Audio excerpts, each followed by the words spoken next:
Good morning. Good morning. Record button is hit. Back to this screen. Checking the microphone and it works. We are off. We are off on our Realtystream this morning. It's a Saturday morning, January 22nd of 2022. This is my 55th consecutive live stream. Yesterday, I had 6 people look at my live stream after I had done it. Is it a victory? I don't know, because when I looked at my Google stats, it showed that no one had watched anything, which is, how do I say it? It's disheartening. I think we'd all like to believe that someone would want to watch us. And then we would like to believe that if we're aiming towards a goal, so my goal is to get monetized on YouTube. And let me just, I don't have the stat with me, but I think I can pull it up pretty quick. I've been stuck on 54 subscribers since January 4th. Stuck on 54 subscribers. They have this thing, there's a video, what do you do if you wake up with no subscribers? I don't ever add subscribers, but that's okay. I mean, we're very special content. Doesn't always make sense to people. There's some humor there that might be missed. But yeah, so it's disheartening because tomorrow I suspect the watch time will change from 0 because somehow the stats aren't lined up perfectly with the time. So if I look in the morning at like 8, it may not have gotten everything in order by then. That's what I go with. Is it true? I don't know. My impressions were down yesterday. I did 2 videos. Well, I did a live stream and a podcast episode. I don't know what I'm going to do for a podcast episode today. I don't know. Sometimes I just get, there's nothing that kind of tugs at me. The podcast yesterday was about an interesting idea, fractional ownership, where a company buys expensive homes, multi-million-dollar homes, and then splits them in, fixes them up, splits the sale price in 8 ways, which allows 8 different people to own the property. And then they get paid on the sale 12% off the top. I mean, we're talking $8 million home here, $5 million home here. It's a good chunk of change. And then they get paid for the management of the home for the rest of the time. I don't know if they get exclusive right to list the house for sale if the sellers decide to sell. And I don't know how they work that out. So does everyone have to sell all at once? Or do they just get to sell a share? I don't know. I don't know. I thought it was interesting. I tried to bring something to the podcast that I had not heard of, done this way. You've been able to hold property with multiple owners since the beginning of time. At least that's what I learned when I got my real estate license over a decade ago. They're like, these are the ways you can hold property. One of them is joint tenancy and tenants in common and stuff like that. So that's not new. The idea that you would go buy luxury properties and split it 8 ways, I think is an innovative and great idea. Okay. I understand how people that live in those places would be upset about that. I understand how, really, I mean, what's to prevent that from happening to, homes like around Afton for $300K? Nothing. So to me, and it's the way I see things. Okay. To me, when you have to have fractional ownership of real estate, single family homes, it's a sign that the economy, to me, and I mean, what I would say is the economic landscape, the reality of how the world works, how the United States economic system is, that you have to have fractional ownership for luxury homes. It tells me that, we got some problems with affordability. And I just feel like that's key. And the problem comes with the word affordability. We talk about it and we mean like different things. What I mean by affordability, and the word game has been, ramped up significantly. What I mean by affordable homes is a nice young couple, a nice young person, a nice young group can go buy a house and have an expectation that they can pay off the house after 30 years. They have an expectation that they don't have all of their money in their home, so that they could actually have lifestyle or life events, like they can go on vacation. They can enjoy their life. They can save, have money for savings. That's not happening now, at least with the people that I deal with. And I mean, I guess my limit's $1 million for homes, pretty much. I mean, if anybody wants to list one more than that, we'll certainly talk about it. But I worry about affordability. I worry about corporate ownership of single family homes. I find that to be not great. Not great. Now you say, well, John, weren't you part of a corporation that owned single family homes? Yes. Yes, I was. How do you square those two things? I was not playing in the same pool that is coming, or that is here. I mean, we didn't have BlackRock and all those companies playing in the pool then. It was always considered like a local business. It's the same with home and like fix and flips. It's always considered a local business, high risk, high reward. And now, the bigger players have come in and have established their dominance in the marketplace, and they will continue to expand their ability to win. Whatever winning is. Can we count on Congress to solve some of these issues? What has Congress done in the last decade? I mean, there was a big tax during the Trump. There was the big tax cut, but I believe all those will sunset. So what that means is they'll just go back to the same rates. Okay. There was Obamacare. How's that working out? Great. Okay. What else have they done? So depending on Congress, that's just a bad idea. They are so locked up in it that they're allowed to insider trade, okay, which you're not allowed to do, but they are, which is unbelievable. Can you tell me how somebody, a social servant, goes to Congress and all of a sudden is a millionaire? And it's not based on their salary, because they get, what? I think the pay is like 150, 200. And they spend millions of dollars on their campaigns. Something smells. And then they say, well, you can audit my tax returns, because they know how to professionally do their tax returns. They know how to do these things. They're politicians. It's fantastic.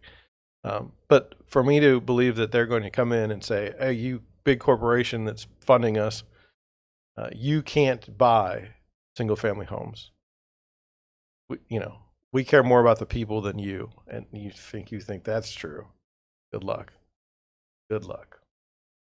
So, a little down today. It's Saturday morning. I wanted to go with my wife to see a soccer tournament in Arkansas, and I had some reasons we've talked about that I wanted to be home, uh, but some of those reasons to be home have shown to not be necessary. So it's a hindsight issue. So yeah, I'm disappointed. I'm disappointed, and when I get disappointed, it's hard for me to frame anything in a positive way. And we don't want to be on YouTube or anywhere else and be negative. So it's like it's tough. It's tough. I missed a concept yesterday on my notes, and I wanted to bring it up. And I I'm I don't know how to frame it the best way, but let me put it out there. When you look at a Realtor.com, when you look at a Zillow, whatever the other ones are, do you believe when you see the house that that's currently for sale? That is, you could go write a contract on it today.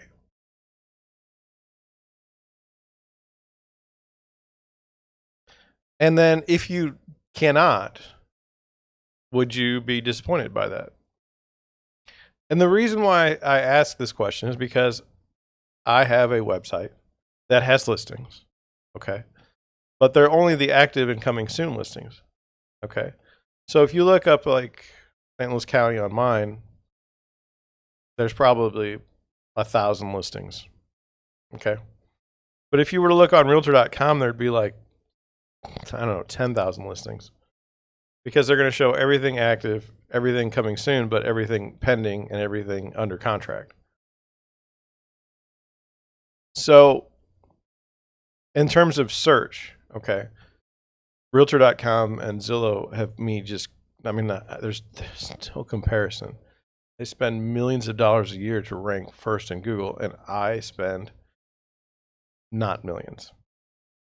So, I mean, I'm just, you're not, if you're searching for a home in even St. Louis, even in Afton, you're not finding it on Google from my website. It's just not going to happen. The first two pages are going to be Realtor.com, Zillow, and I think Movado's in there. Redfin's probably in there. They're the only brokerage that really has a good presence as far as nationally.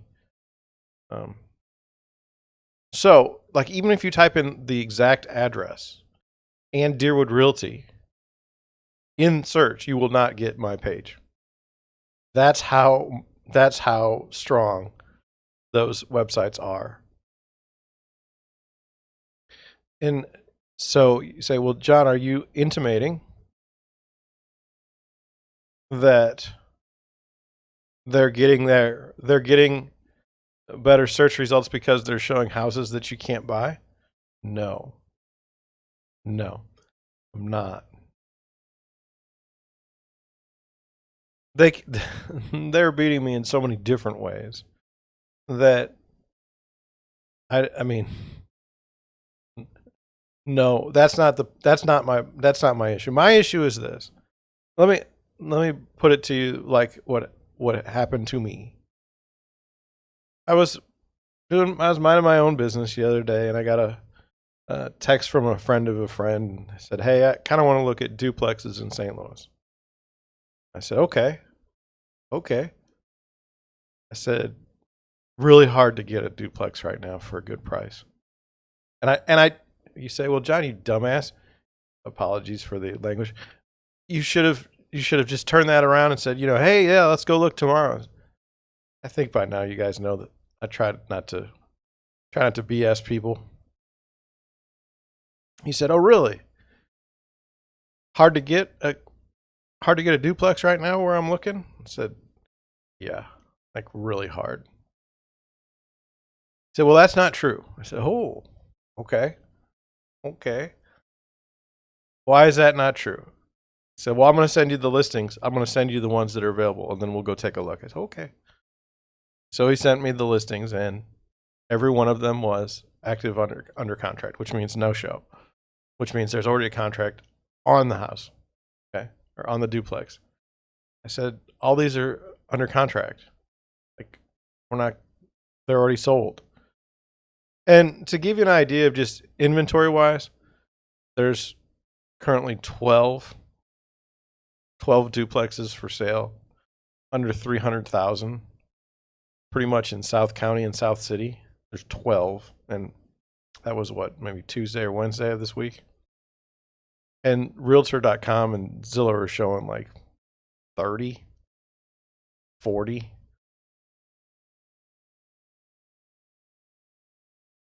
And not a new one has come to the market since I did the search. And seriously, not a new one has come. The inventory is so bad right now. It's just, it's amazing. At this time, I'm reminded of when I lived in Detroit, Michigan, and the auto manufacturing industry ate it about 2006, 2005.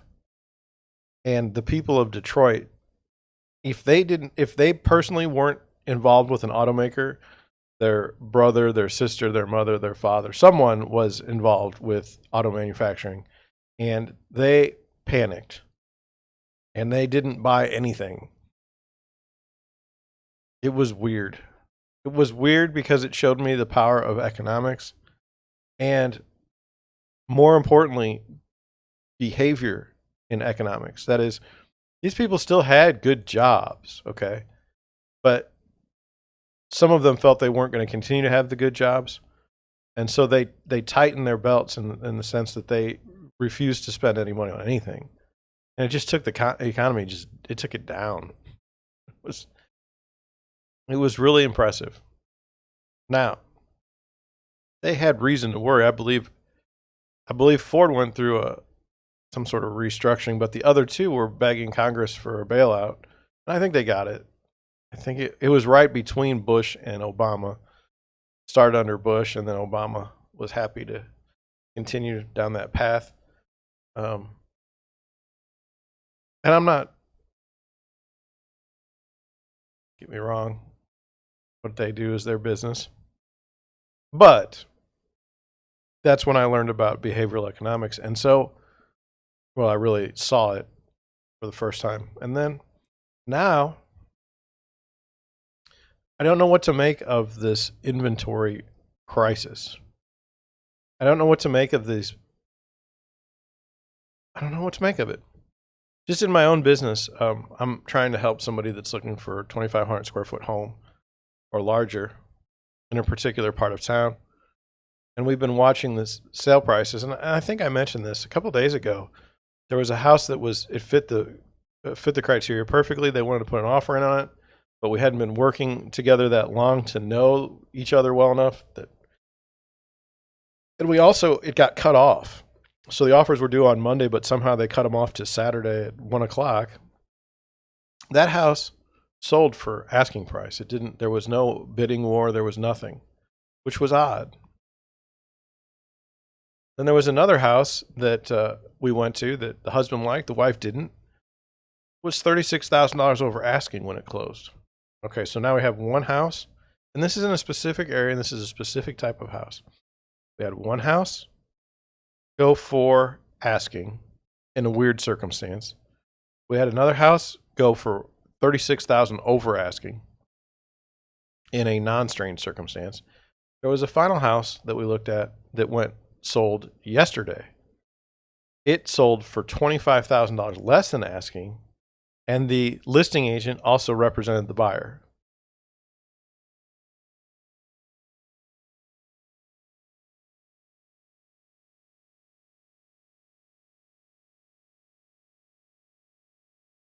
Doesn't make any sense. Doesn't make any sense.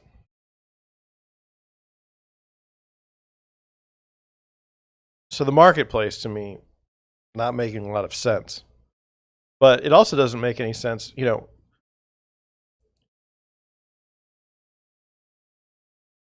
want to buy. If they had the right house, they would buy tomorrow. They'd buy today. I'm sorry. They'd buy today. Within 15 minutes, they'd put an offer in if the right house came by. The right house isn't coming by. And it can't come by because there's only 1 or 2 houses per week, if that come to market for sale. I mean, it's just terrible inventory. I told you the duplexes, while it's a specific construction that we don't see very often anymore in St. Louis, there was a time when that was quite the norm. And in St. Louis City, South City in particular, I mean, duplexes. You know, there was a time where you built duplexes and 4-family apartments in residential areas along with single-family homes. It wasn't a bad thing. It was in the 1920s. And to me, this was the way to go. Because, like, if you force mandatory affordable housing in a multi-million-dollar neighborhood like the one that's going in across the street from me, it's manufactured. It's like, hey, look down on these people automatically. But when you look at the construction and the design of these duplexes and single-family homes in the 20s, or I'm sorry, 4-family homes in the 20s, they fit in with the neighborhood. There's no shame. There was also, you know, first floor retail, second floor apartment. So the business owner could have a place to live where they worked. And it was a transferable asset in the sense that it didn't cost so much that no one else could buy one. You know, your corner pub. One of the ones by my aunt is a dentist's office. And you say, John, you want to go back to that time? Kind of. Kind of. We talk about walkable neighborhoods. I have some buyers that want to live next to a place called Sasha's Wine Bar. It's in Clayton. Kind of Damon. Homes are going for like $600,000. They're a young couple. Can they afford a six? Not yet. They will someday. But, you know,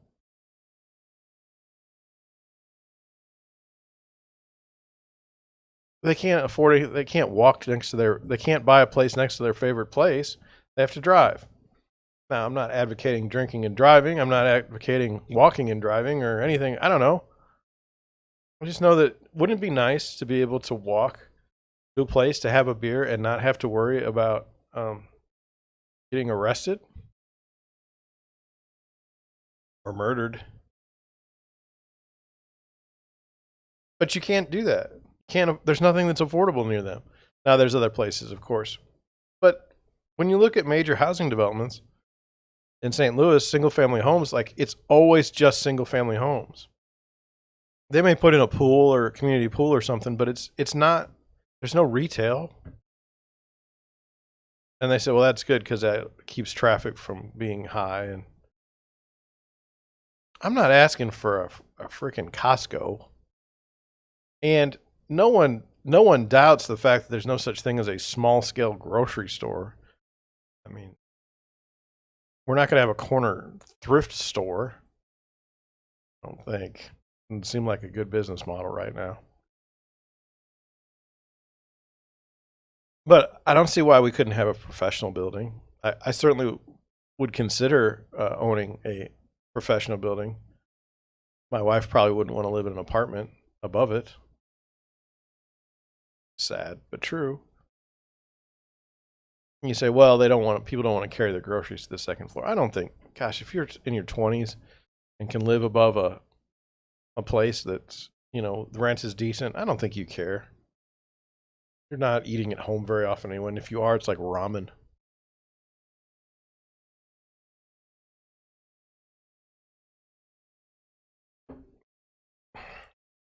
So, going back to the original question, do you care if the listings are accurate? There is no penalty for not doing so. So, I'm putting it out to you. Do you care? Probably not. I mean, of the list of things to be worried about, it's probably not the number one thing. I get that. But I just want to know. You can put it in the chat. You can write it in the comments after the live stream. I'll answer it. I'm trying to do more to be interactive with my viewers, which is funny because there aren't any during the time. I get you guys watch at night, and I appreciate it, or in the morning, early morning hours.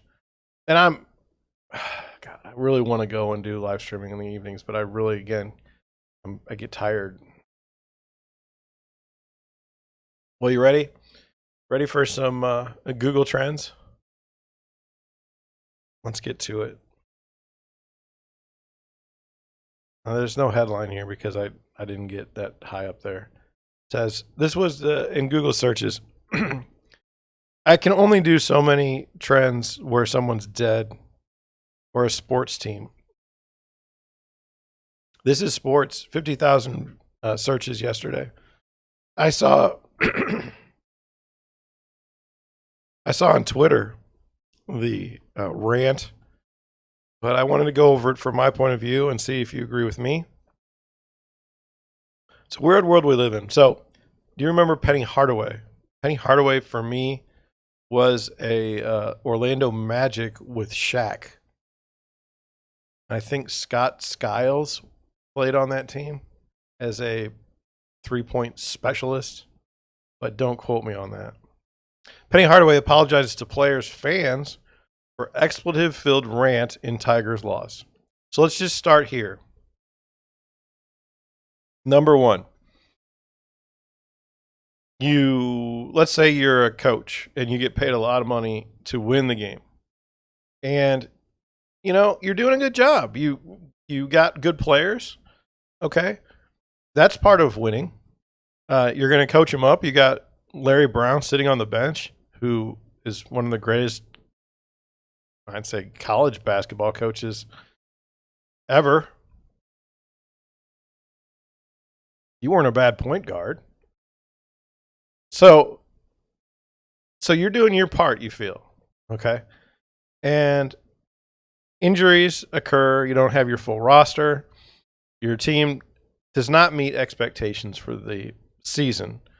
Your how do I say it? Your fan base is disappointed, only because of the lofty expectations. The administration may be disappointed. They're paying all this money. Boosters may be disappointed. They want to win, and they don't care about anything else. So you find yourself in a spot. Well, the worst spot you could probably be in my opinion, would be at a press conference after you've just lost a game where you were supposed to win. Like, as a human being, and as someone who would care about winning and losing, have a vested interest in winning or losing. I mean, you've worked hard to get to a certain spot, and now you've lost the game, and you're sitting there, and there's these people in the crowd, reporters, who've never been a high-level basketball coach, don't do anything really but write about you. And like, what do you say when you lose? Well, you're supposed to be, like, the rules are you're supposed to be graceful. Like, we lost the game. It was disappointing, but we'll come back again on Tuesday after we watch the video, and we will be fine. How many times can you say that? Like, the season's 20 games. So if you lose 10 games, you have to say that 10 times. If you have any sort of passion. And as evidence, I submit to you, Bill Belichick is very, very smart about his press conferences. I mean, and he's still had to apologize for things he's said over the years. So if really one of the best press conference performers, because the theory is you don't want to attract attention to yourself, I suspect, but some of the things that some some of the things that people say that you should or should not do come from a position of ignorance. They don't have any idea what you should do. But why are you listening to them? Okay, so what happened was, and I don't want to, it says we'll just read a day after Memphis head coach Penny Hardaway sounded off on the media with an expletive-filled rant following the Tigers' 70-62 loss to SMU. He issued an apology to his players, the fans, and the university. Let's see, what is he apologizing for? I love Memphis Tiger Nation. I love you. I let my emotions get the best of me last night, and that's not the way you handle situations. I bleed blue, and I'm fighting always for my school, for my city, and my players. We know there is adversity right now, but it's not going to stop us from working hard. We are going to make you guys proud. We're going to win, and we're going to get through this together. To my players, let's keep fighting on. We are 901 strong. I let my emotions get the best of me last night, and that's not the way you handle situations. It says that they're not doing well, basically. And the problem is they did have John Calipari as a coach there, but he left. When Hardaway was asked by reporters if he had faith he could get the job done as the Tigers head coach. Now, these people, no offense, the media is saying, like, you don't deserve to even coach our team. You're a 500 coach. It says the loss on Thursday also gave the program its worst record through 17 games in a season since the 2004-2005 NIT tournament team under former Tigers coach John Calipari. They're historically bad. But I mean, let the guy some slack, right? So they're sitting there and they're asking these pointed questions like, do you think you can still be a good coach? Like, you know what? Like, so you know what? Now that I think about it, I'm probably the worst coach ever. I probably shouldn't be here, and I probably shouldn't be doing this. I mean, it's a stupid question. It's a stupid question. So when he asked if he had faith that he could get the job done as the Tigers, what kind of question even has that? Then he said, the media gets effed up sometimes when it comes to me. We don't have our full roster. Y'all know we don't have our full roster. Stop asking me stupid blanking questions about if I feel I can do something. So maybe this isn't the first time this person has asked this question. But what did he do that you're frustrated? Like, I don't know. Can't we have some honesty? Can't we have some honesty? You know what? It was a stupid question. You say, well, you should be classy. Thank you for your question. I'm going to move to another one. See, there's nothing you can say in that the way the question's worded, where because it's like it comes from I don't know I don't remember the word that I'm looking for, but the question is already it's like baked in. It's set up to make you answer the question bad. The premise is bad. So, how could he have answered that question better? Do I still have faith that I can do better? Do I still have faith that I can get this team to where it needs to go? Yes. Next question. Yes, I do. And I think that's a way to handle it. He's never going to say no. He's never going to say no. So I see where there could be a better job.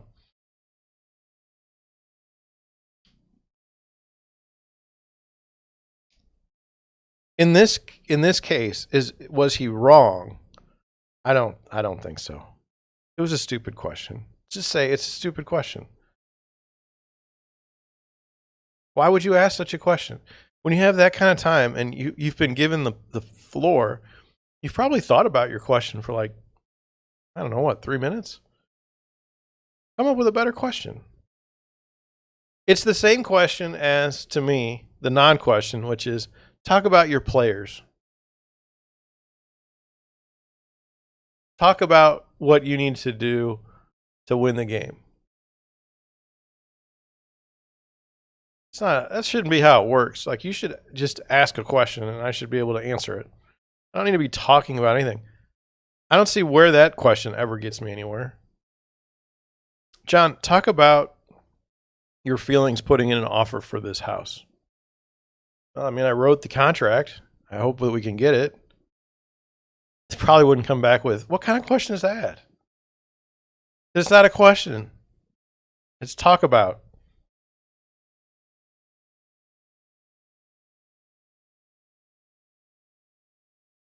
I just feel like this is not a need to apologize for. This is not something. You use curse words, okay. I get it.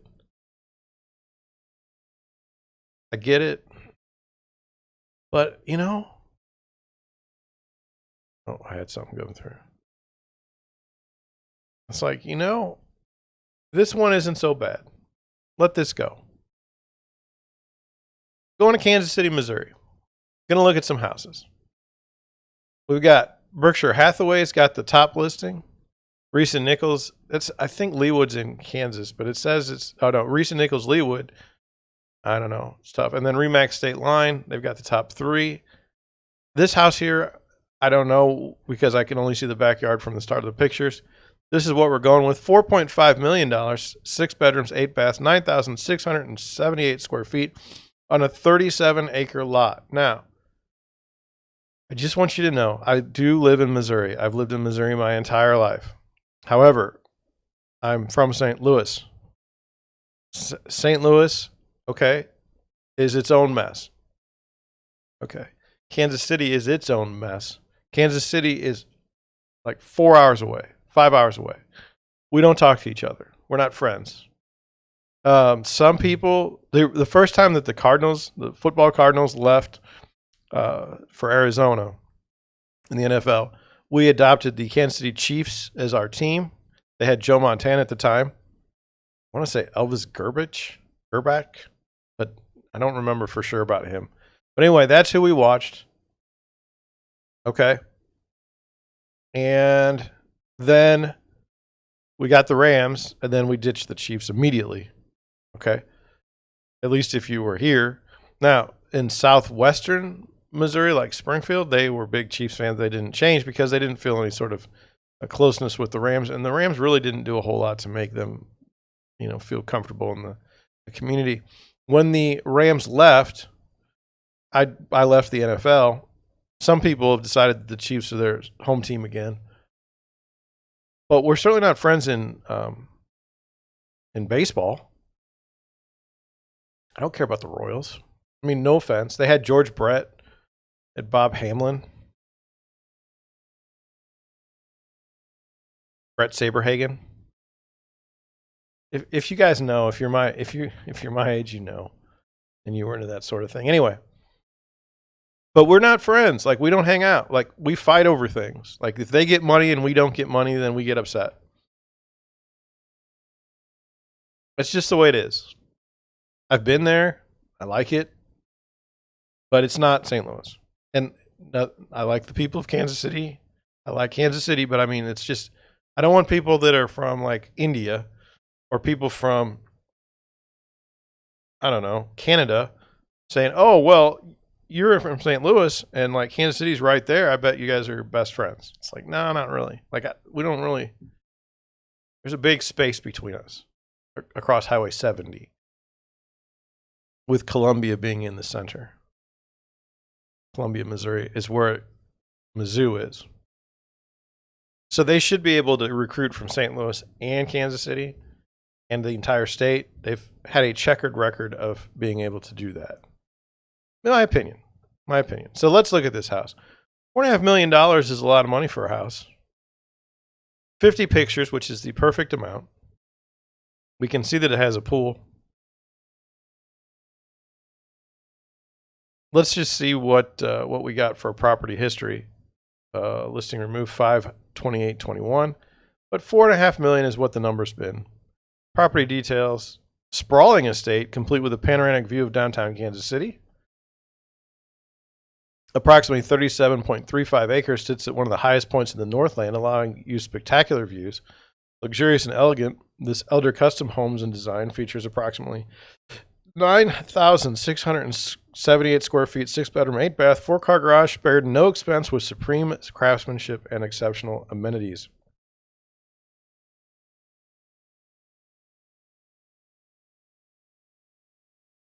So there it is.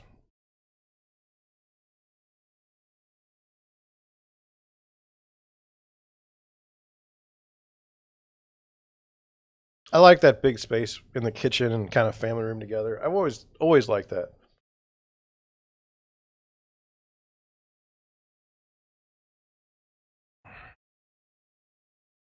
People tend to congregate around the kitchen these days. Just so my wife knows, she doesn't watch my live streams, which is fine. I get it. We are getting a island when we redo our kitchen with the sink in the middle, because I want it. I think it just makes so much more sense. Now, do you have to remove some plumbing and stuff? Yes. Can we get away with it? I think so.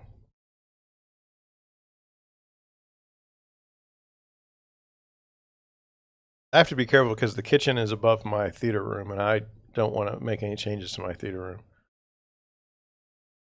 This here's a little interesting. I mean, you got a big old house, and now you've thrown this piano in the corner. Here's a space. Let's shove a grand piano in it. This chair does not fit with this space. That's interesting. That's tile. Lots of tile. I kind of like these little places where they put the toilet and you can shut the door and the other people can still do their work, get ready and stuff. I like it. Nice closet, walk-in closet. So you can see here, you got the Chiefs jersey, Chiefs paraphernalia. And I've never seen this, but it makes a lot of sense. They have a washer and dryer in their walk-in closet, theater room. Mine's so much better, and I'm not trying to. Give me some credit. These chairs are just they're for like my house in Afton. The kitchen upstairs is always interesting. I don't know what to make of it. It's like a game room, I guess, but then they didn't use it as a game room.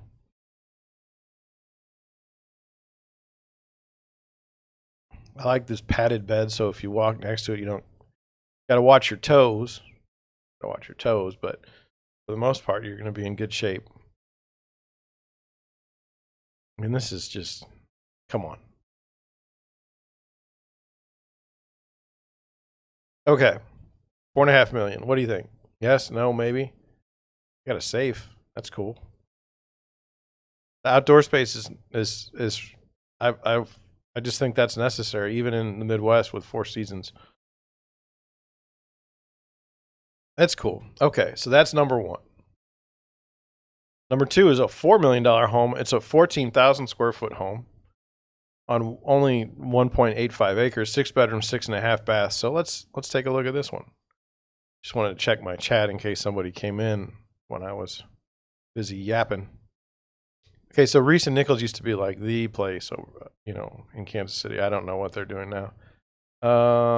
So right on the line, it says it's in Kansas City, Missouri. That's the other thing about Kansas City, Missouri and Kansas City, Kansas is it's not like St. Louis where we have this big river and where if you go across it, you're in southern Illinois. They can just go back and forth. No. We got built in 1995, the year I graduated high school. It's a 4-car garage. Property history. Sold in 2004. Listed since 2013. Now, to be fair,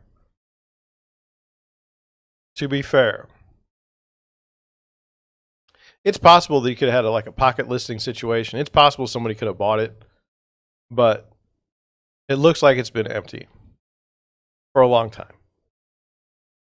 Now, the next thing, 91 pictures is too much for me. This is a place where I thought that Picasa fractional ownership made a lot of sense. You got a $4 million home. You split that 8 ways. But the problem is it's not a destination. People don't across the country, they don't say, hey, I'd really want to move to Kansas City. They say, I want to move to Aspen, or I want to move Napa Valley, California, Jackson Hole, Wyoming. They want these types, Denver, Colorado, not so much Denver, but other places. They don't want this. This isn't a product that makes sense for this company. Let's take a look. I'm not looking at 91 pictures. You can forget it. I got 2. Okay, you drive up, you drive around. There's lions. Who doesn't like lions? There's a great pool area. I like how that kind of wraps around the pool. That's nice. Got a grand piano that's not in the, well, it's kind of in the corner.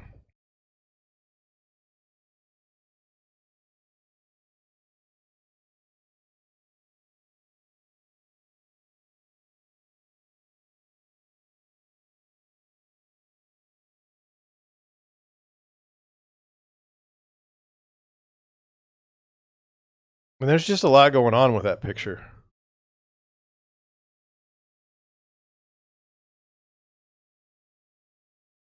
Some of the styling is not for me. And you could say, well, it's built in 1995, and so that's why. I don't think so.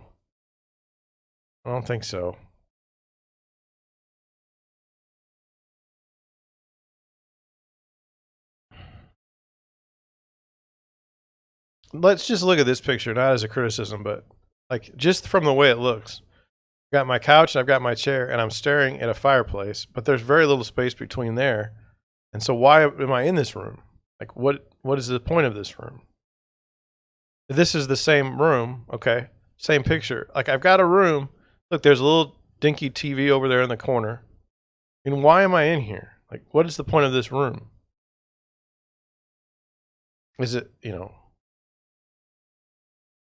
don't know. I love the laundry room. I think a dedicated laundry room is so great.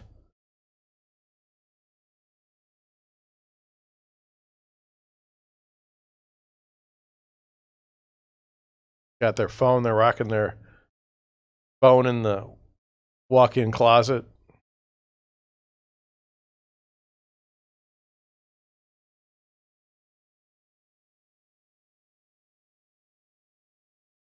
I mean, look at that thing. You have a 2-story bedroom? That's kind of cute.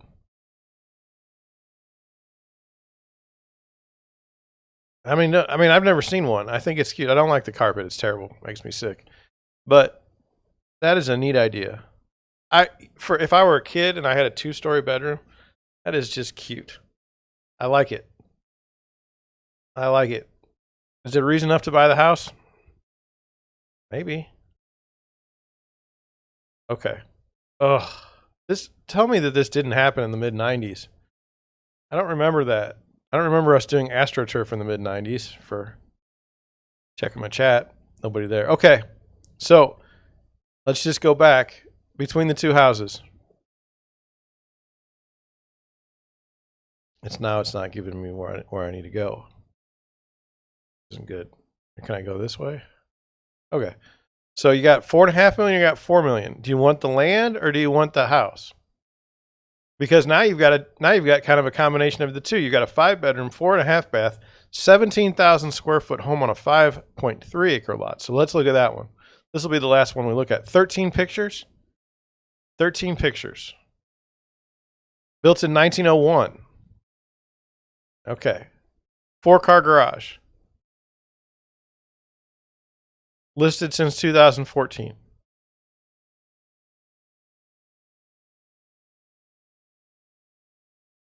One of the most unique properties in the historical register in Roanoke.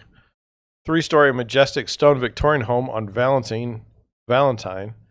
Heavy wooded 5.5 acres, could be separated near a 4-car garage with apartment, plus huge carriage house, drawing room, wood burning fireplaces, solarium, library, originally hand carved woodwork, elevator. An elevator in 1901? I don't know. Quarry tile floor, pocket doors, built-ins, extensive mechanical renovation, copper plumbing throughout, extensive electrical, highly efficient pulse boiler heating system, and so much more. Largest plotted lot in Jackson County. Once home for several of KC's most prominent citizens with a rich heritage. Appointed mahogany moldings. Love that. Love the statement. Appointed mahogany mold. The description. Leaded glass doors and windows. Ballrooms, kids' playroom. Newer 4-car garage. Architecturally matching with the limestone outer walls. Extraordinary home. Well, I would say so. 3.75 million. Not everyone could afford such a thing. This looks a little overgrown. 13 pictures. But let's take a look. Okay. I mean, just kind of overgrown. Like if you got like a landscaper in an afternoon, they're rocking their Honda. You know, we see pictures a lot of times with people with their Bentleys and their Rolls. I think we saw a Camaro one night, or it was a Mercedes, but it was a nice Mercedes. They're rocking a Honda. It's practical. Yeah.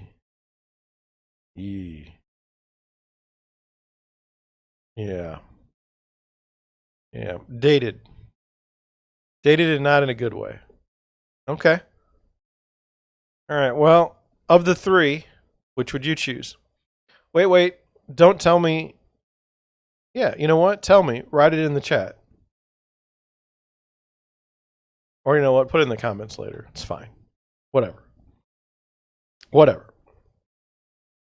Now, I saw this updates on updates, top paint colors of 2022. This is from RIS Media.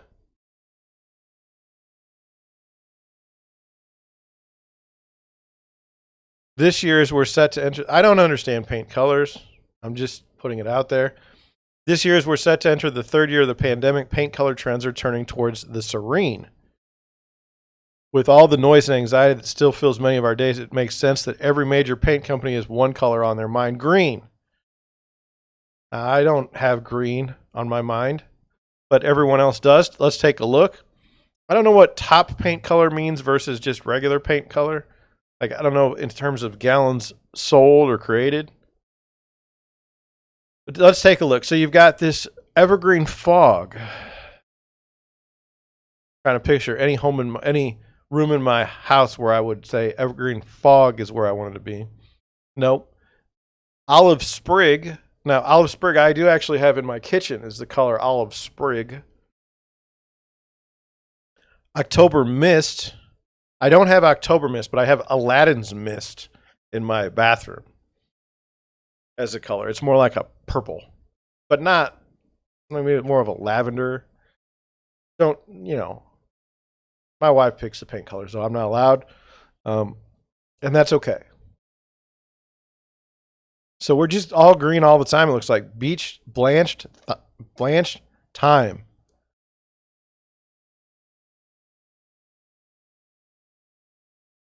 It says, this, more than any other color on the list, will bring an organic feel to any space in a client's home. Organic, not processed. Breezeway. Love Breezeway. That's not green. It reminds me a lot of what you would see on, like, in Florida. Can I do it in my house? Well, we have something like that in the living room. Then there's Very Perry. Now, if you say, John, are you going to do Very Perry in your house? No. I hate it. Would never do it. No. No, no, no, no. John, what part of your problem is the reason why you don't have a lot of viewers is because you're never passionate about anything. Look, I hate Very Perry. There. You happy? I don't want purple in my house. Now, if you're one of my clients or would-be clients, look, you want Very Perry in your house? I'll list the house. Okay? I'm just saying for my house. I'm not going to judge you for putting that in your house. Don't judge me for saying I don't want it in mine. Is that okay? Because it's terrible. In my house. It's terrible altogether. That's my passion for the day.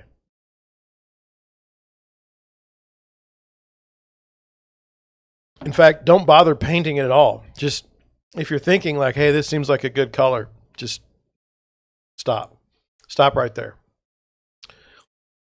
We're doing well. The smartest smart home, 5 things to buy now that will help you sell your home. Well, so there's what you're telling me by the headline is that there's things I can buy and they're going to help me sell my house. Well, that seems like a good thing. Let's get to it. Home security. Well, that doesn't seem like something that would sell a house. But it says T360 research confirms that home security and video is the fastest growing sector in smart home technology. It shows that a third of people ask home buyers, or a third, 36% of home buyers ask most often about the smart security. The exploding segment of the smart home market accounted for just under $2.6 billion in sales in 2015, which was like 7 years ago, more than 6.7 in 2017, and expected to pass $20 billion by 2021. Now, we're only a month into 2022, so maybe they haven't gotten the numbers together yet. I would like a camera system in my house. I would like to do it myself, and I would like to not really necessarily sell it with the home. The problem that I have with any smart products is after a decade, you saw that house that was constructed when I was graduating high school with the terrible green carpets. Well, there's a point in which all the technology looks like that. It's not retro and cool. It's just dated and ugly. And certainly, like, we're rocking what, 1080p on our security cameras right now. 20 years from now, are we going to be 1080p? Maybe. I don't know. It just seems like we might be doing things differently. So I'm going to say just myself, look, you can like technology. You can infuse your home with it. But if you expect a great return on your investment because of those things, I think you're missing the boat. Now, I did have one house this past 2 weeks ago where they actually had a smart home disclosure, and it talked about they were saying that the stuff that we have in the house will be taken except for these things, and you can have the doorbell. You can't have the refrigerator. They were like, you can't have the refrigerator. And so it's possible that I am not the core demographic home buyer because I don't care about, I would prefer things not be smart. If I choose to buy something, I'll use it, but I don't, it's not for resale value. It's not for a return on investment. It's not, to me, buying a refrigerator that tells you have no food in it. It's not the same as remodeling your bathroom.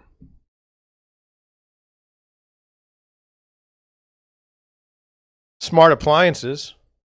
Smart appliance win big in the ROI game, expected to bump the average ROI up 11% more than standard appliances. I don't believe that at all. In fact, do you know that in our disclosures, in our real estate contract, we have to specify that the refrigerator either stays with the house or doesn't stay with the house because it's not considered a fixture, while the oven or stove is considered a fixture and therefore does not have to be put on the sale. Also, don't get mad, but let's say you get your house appraised and some appraiser walks through and says, "Oh, you've got one of those refrigerators that, that says you got no food in it. Do you like it? Sure, I like it. Okay, that's great. I'm not going to add 11% more than standard appliances. Ridiculous. Smart lighting. Automated lighting was noted by more than 8% of participants in the survey as having a high ROI when it comes to having smart home features. This feature is especially salient when real estate agents point out not just the ease of use of the lighting system, but also the potential savings. I don't know about this. So, like, I had some buyers buy a house and they couldn't get the lights to work. Turns out that they were Bluetooth light bulbs and we didn't have the thing set up right. It was a hassle. It was a hassle. Again, having a high ROI. I mean, let's talk about this. This is even, it's not really smart lighting. Okay, it's just changing over to LEDs. Okay, well, who's not changing over to LEDs? No ROI there. Now, I thought you were talking about like you buy a light bulb and you can, on your phone, you can turn it on. That's smart. I don't want it, but smart thermostats. I have a smart thermostat. It says it's a great ROI.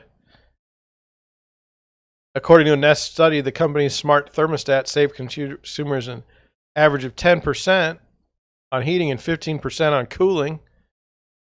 That's not enough for me to be to be uncomfortable during those times. I don't like my smart thermostat. I would go back to a regular thermostat. Here's why I bought the thermostat, and here's where I messed up. I think this will be it for today. This will be the last thing. So I'm gonna just go here, and we're gonna talk about the Nest thermostat in detail. I'm a real estate agent, and I go and I see these houses with the Nest thermostat, and boy, it looks cool. When it's cooling, it turns blue. When it's heating, it turns white. That's mine. My mother has one. It's also a Nest. It doesn't have that. It's got like this white screen covering it all the time, and I don't like it. It doesn't look cool. But anyway, let me tell you the problem with the Nest. Okay? If I want the temperature in my home to be 72 degrees in the summer, okay? That means I want it to be 72. It should never go more than 72 degrees. That means when it goes to 73 degrees, the air conditioner should kick on. Not 74, not 75, 72. The minute it hits 73, kick the air conditioner on. That's what would happen in a normal system, but not the Nest. Nest is like, you know what? We'll just leave it at 70. We'll leave it at 73, 74. It's okay that you're miserable. Yes, a 2-degree temperature change makes a difference to me. I just don't like that. And the real reason why I bought it was we have these 4 seasons in St. Louis, but there's this in-between periods where you either have to, so in the fall, cold nights, warm days. Heat in the night, air conditioning during the day. Well, you should set the Nest accordingly. Well, it has a 4-degree difference. So it can't just keep the temperature the same temperature whether or not you want heating or cooling. So what I want is like keep my house at 72 degrees. That's it. If it needs to be cooled down to 72 degrees, fine. If it needs to be heated up to 72 degrees, fine. Just keep it the same temperature. That's what I would like. That's what I would like. We put a man on the moon. You should be able to put a little button, press it. I don't have to use my button. I can use my phone. 72 degrees, keep it there. I don't care if you have to use it. I don't care what you have to use. Just do it. And you know what? Nest doesn't do that. You have a 4-degree difference in tolerance. So I can only set it at 68 or 72. And one or the other. So I hate that. I hate that. That's not why I bought it. The other thing is for me to get 72, I pretty much have to program every hour at 72 for air conditioning. Or else it'll go to 75 or 76. And then when it gets around to it, it'll go to 72. I do like that I have a whole house dehumidifier. No, I have a whole house humidifier. In the winter, so much heat dries out the air, so you have to have a humidifier. I have one. It works great with the Nest. Just great. Really great. So for that feature alone, for those of you who don't have one or are familiar, we have the ability to, it used to be the whole home humidifiers didn't work on the thermostat. You had to program them separately. Like down in the basement, you had to go down and do the winter or the summer switch. It was a pain and dumb. So that's what I think about that. Well, look, we had a day. We had a day today. I came in, I wasn't feeling the best, but with your help, I feel like we've gotten somewhere. Thank you. Thank you. Should be showing some homes this afternoon. We'll see. Right now, things are a little grim, but thank you for watching. I don't know about the podcast today, but thank you for watching. I will check in with you guys later. Tomorrow, I think I'm going to do a live stream. I'm hesitating. Part of me wants to sleep in. That make me a bad person? It'd be the 56th consecutive live stream. Anyway, that's all I have for you today. Thank you for watching. Put something in the comment section that indicates you enjoyed the video. And I will, because you can't put it in chat because I'm leaving. So, all right.